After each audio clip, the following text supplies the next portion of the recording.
O trabalho apresentado, ele diz respeito ao trabalho do segundo bimestre, onde foram propostos dois desafios distintos que nosso grupo, ao longo da apresentação em si, pretende discorrer com mais detalhes.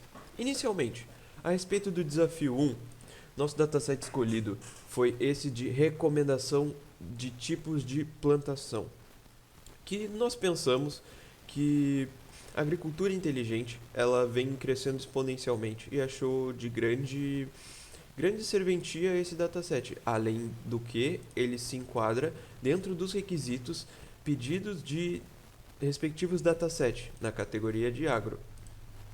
As suas colunas, elas dizem respeito à quantidade de nitrogênio, fósforo, potássio, temperatura em graus Celsius, umidade relativa no ambiente e pH do solo, além de chuvas em milímetros. Assim, a característica em si que diz respeito a não necessariamente que tinha chovido naquele dia, mas seria o dado mais é, recente no que diz respeito à chuva e naquela plantação em específica.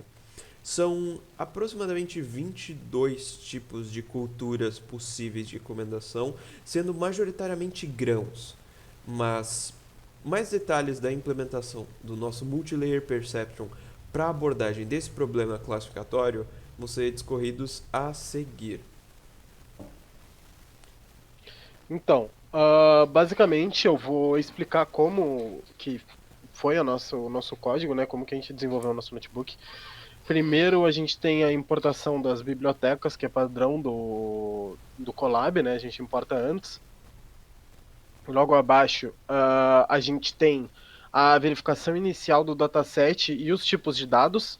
Os dados foram descritos lá em cima, sendo N, a proporção do teor de nitrogênio no solo, P, proporção de teor de fósforo no solo, K, proporção do teor de potássio no solo, temperatura em graus Celsius, umidade, a umidade relativa em porcentagem, pH, o valor de pH do solo, rainfall seria a precipitação, né, em milímetros.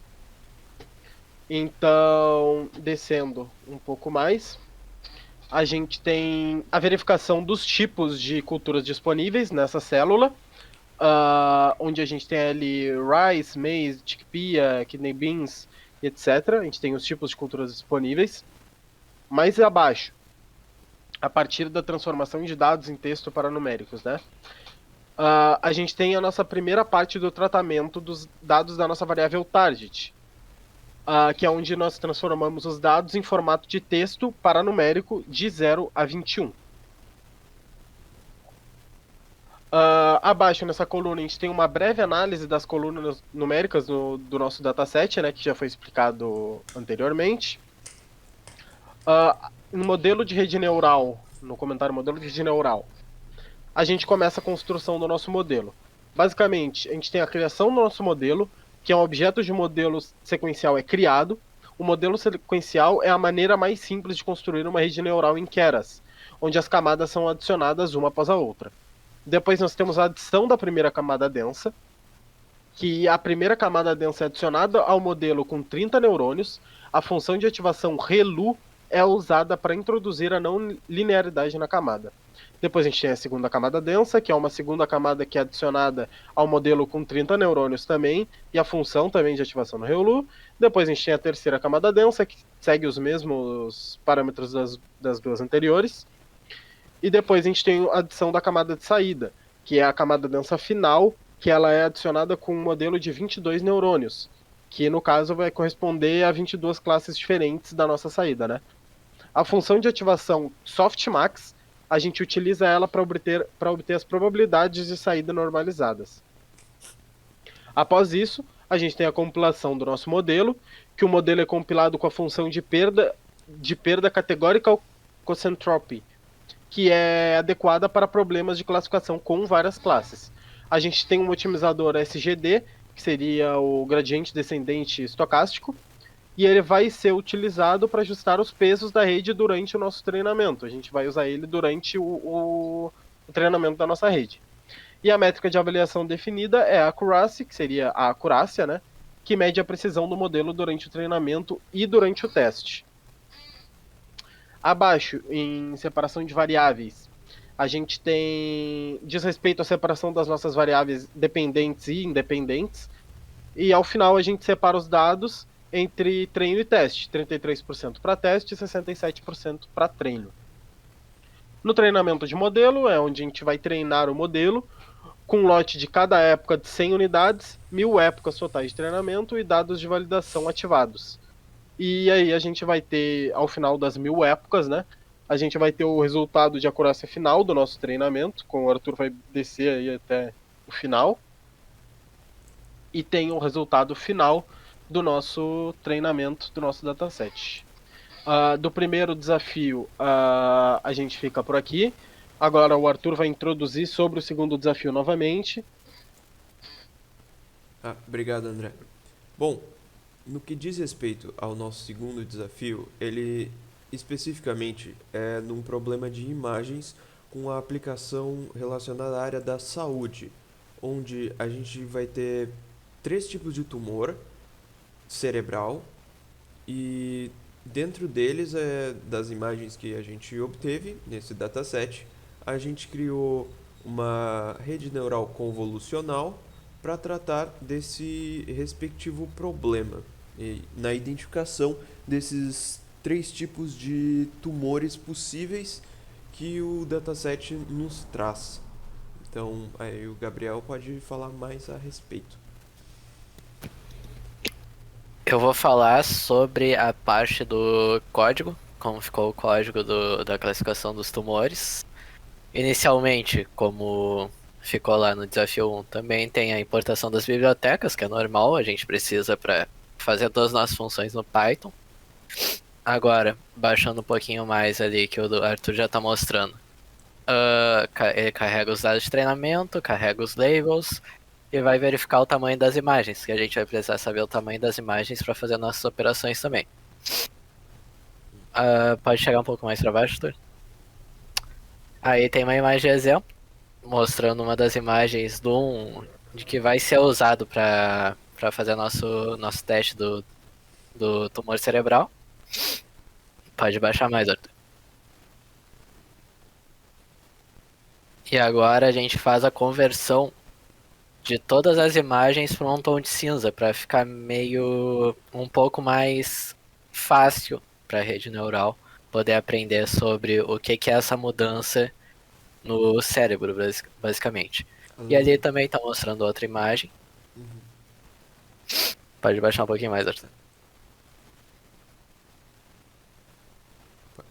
Era para imagem, né? Não, pode baixar mais pro resto do código. Perfeito. Aí. Ali de novo mostrando o shape mais ou menos da imagem pra gente poder colocar depois no nosso código. E agora a gente vai fazer a normalização dos dados para a variável de saída ficar um vetor binário, para também facilitar na hora de dimensionalizar lá os nossos resultados. Pode chegar mais para baixo.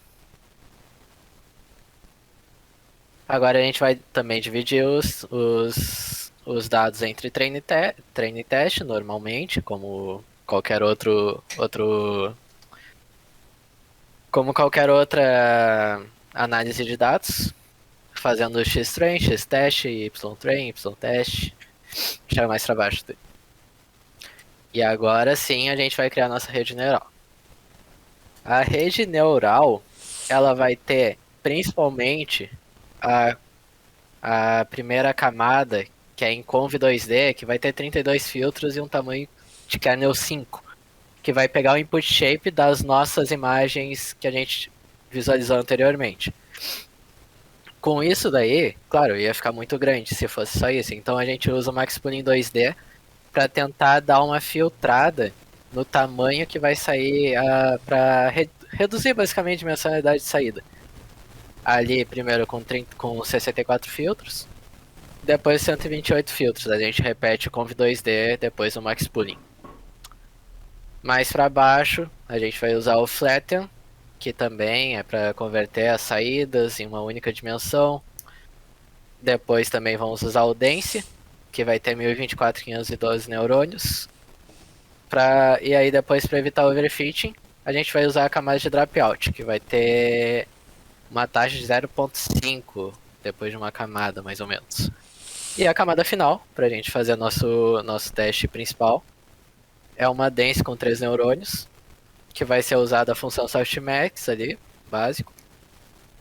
E depois a gente só vai usar uma função de perda, que é a Categorical Cross Entropy, para dar uma ajustada no nosso resultado.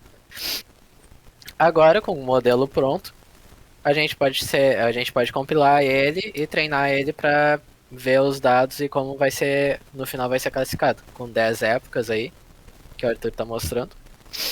E basicamente acho que é isso do desafio 2. Valeu, obrigado, Gabriel. Em síntese, dos 2 desafios apresentados, foi possível concluir que ambas as abordagens foram devidamente resolvidas, porque, em síntese, todo o cuidado da análise de dado e tratamento do dado em si, especificamente para aquele problema, foi realizado nas 2 abordagens e nos 2 problemas distintos. Tanto que os resultados dos 2 foi altamente satisfatório, assim o grupo observa. Obrigado.